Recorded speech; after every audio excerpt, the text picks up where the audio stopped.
Patās beidzās Eiropas parlamenta transporta un turisma komitejas sēde, kurā viens no dienas kārtības jautājumiem bija uzklausīšana par pieejamību transporta dažādiem veidiem un Eiropas Savienība pamatā Austrum Eiropā. Un man liels prieks, ka Latviju pārstāvēja Tāls Linkaits kā eksperts un varbūt tās par savu prezentāciju un kontekstā ar dažiem jaunumiem, kas briest saistībā ar Junkera Eiropas Savienības strateģiskās investīciju fonda veidošanu.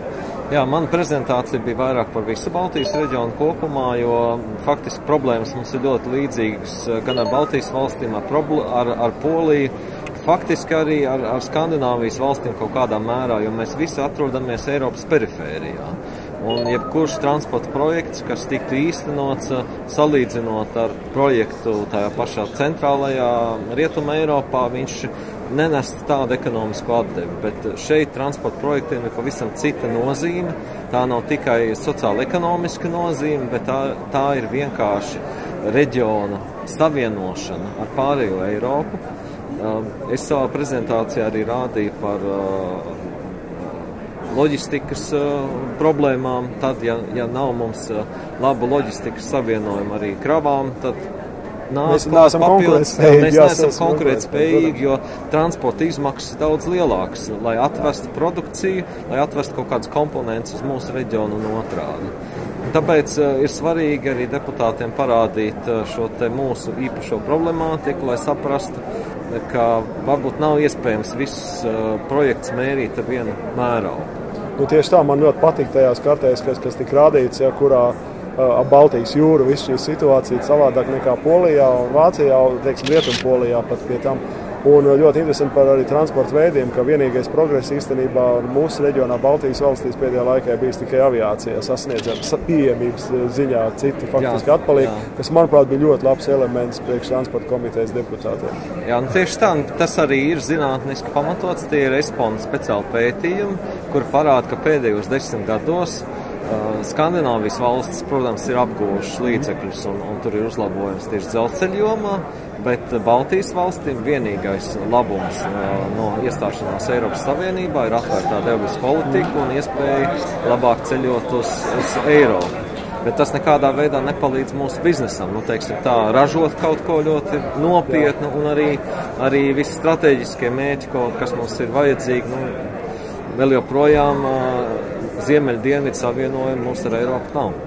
Jā, man arī darīja bažīgi šodien pirmajā cēlienā, kad transporta komitejā bija komisāra Bulcs, transporta komisāra, kura faktiski pirmo reizi tikās ar parlamenta komiteju un bija pamatā par Junkera jauno programmu stāsts, kas man dara ļoti bažīgu. Tur ļoti daudz detaļas, kas varbūt tās ir eksperti jautājums, bet būtībā mainot to, ka privātais kapitāls, kuram iedod sēklas naudu, publisko naudu, tātad Eiropas investīcija bankas un Eiropas budžeta naudu, kurā piesaistīs privāto naudu, bet ja projekts kritīs, tad, protams, zaudēs vispirms publiskā nauda, un pēc tam varbūt privātā nauda.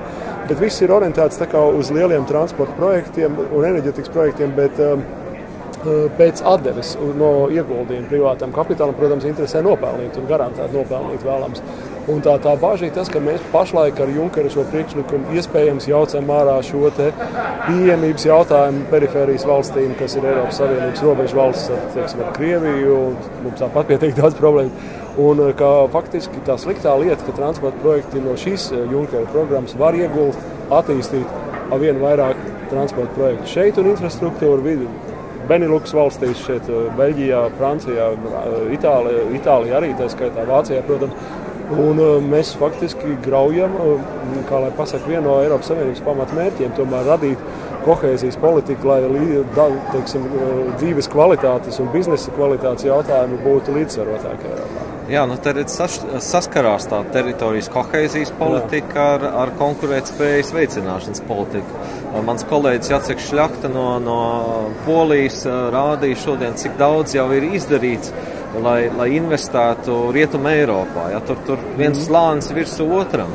Daudzus gadu desmitus faktiski šī transporta sistēma ir tikusi apzināti veidot, lai viņa būtu biznesam draudzīga un lai nestu peļņu privātajam sektoram. Un mums ir vienkārši tagad jāskan līdzi. Un mēs, ja tagad, tiek izjaukts kohēzijas finansējums šiem te projektiem, tiek mēģināts piemērot kaut kādus jaunus kritērijus, tad tā atpalicība starp mūsu reģionu un Rietumu Eiropu būs vēl lielāka. Jā, tā mēs uzdevām daudz jautājumus ar Tālu Linkaitu šodien. Es domāju, ka ļoti daudz neskaidru lietu joprojām šeit būs ar Junkera kunga lielo projektu, kas pats par sevi nav slikti, bet kā tas izsēsies, kā lai saka, transporta un enerģētikas projektos un citos projektos Eiropas Savienībā, tas gan ir liels jautājums.